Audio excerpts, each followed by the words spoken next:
Let's talk about vowels. Vowels, one of the most important aspects of singing. Actually, most of the singing that you do consists of vowels. Consonants are few and far between and they last very little. We actually want to learn how to make consonants not get in our way.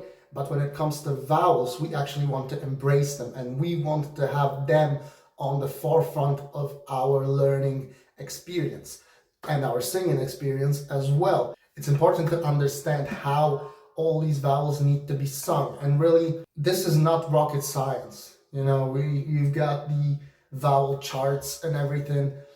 What I like to advocate for is listening to what your voice is trying to tell you. When I'm down here on the speech level tone, then nothing really happens. I can choose whichever vowel I want, and it's all fine. Nothing happens there. It's resonant, it's clear, and it's all fine. But once we start to go higher,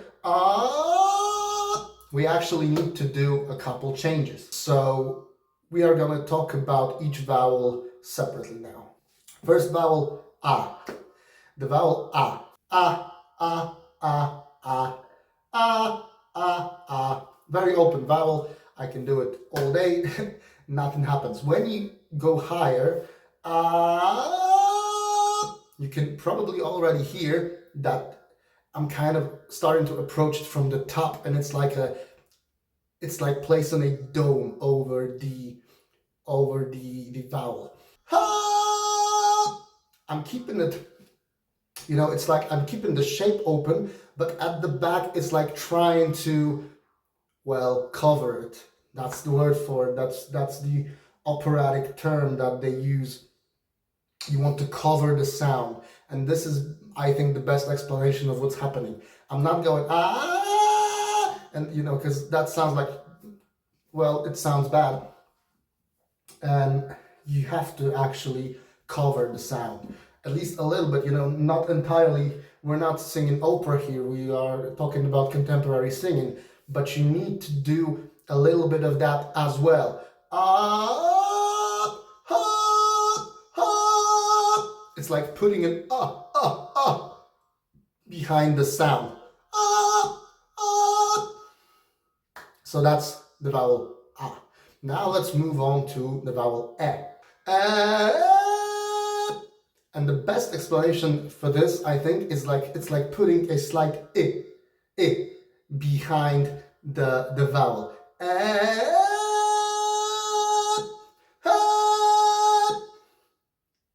And that's it. That's all you gotta do. So now let's move on to what's next? Ooh. Okay, ooh. Ooh. You need to drop your jaw a little bit. Ooh. Ooh. We are finding space for the sound, you might say. We are dropping the jaw vertically to make the sound have a place to live. Okay, now let's go to O. O. Very similar to oo. We want to give it space to breathe and to live. So you're gonna drop your jaw a little bit to make it easier for you. And with all these vowels, once you go higher, you need to remember that we are aiming the sound upwards like that and to the back of our nose. Oh, this really makes it a lot easier for us to hit those notes and for them to be resonant, for them to sound chesty and big and resonant. But the notes themselves, the sounds that I'm making, they're actually pretty small. I'm not trying to go for the roaring here. It's really, I'm really closing the chords. I'm backing off the air, not using my chords, but actually I try to breathe out less, control my breathing, closing the vocal cords and sending the sound up here to the back of my nose. This is very important. So now let's go to the vowel E. Perhaps the most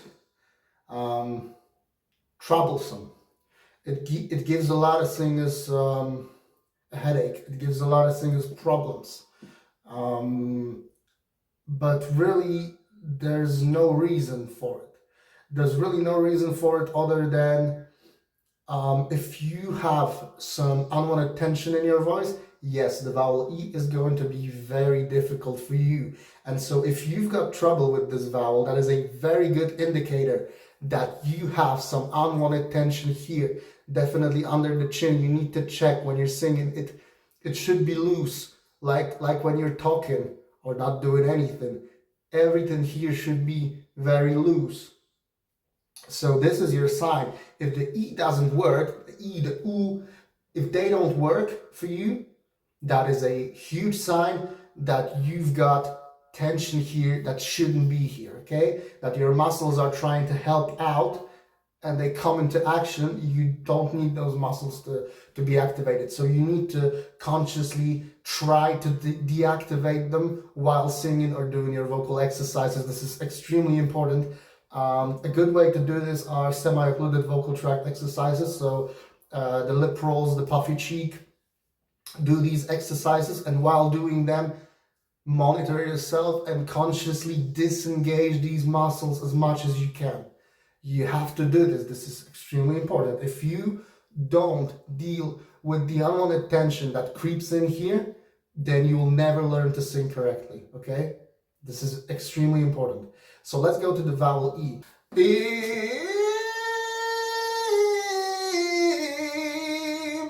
So what we're doing here with the E, extremely important. We'll put it in the back of the nose, up here.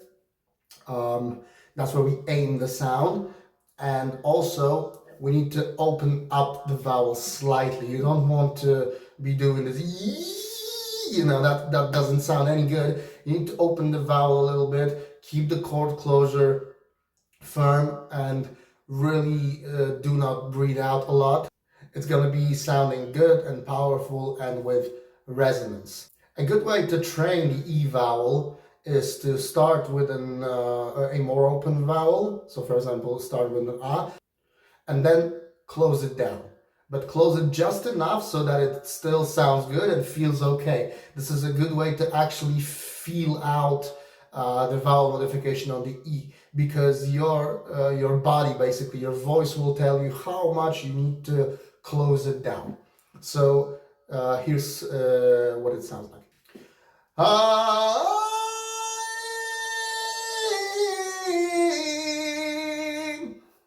This is a very good way of training the right position for the E vowel. Now that was just a quick breakdown of the vowels that we use when singing.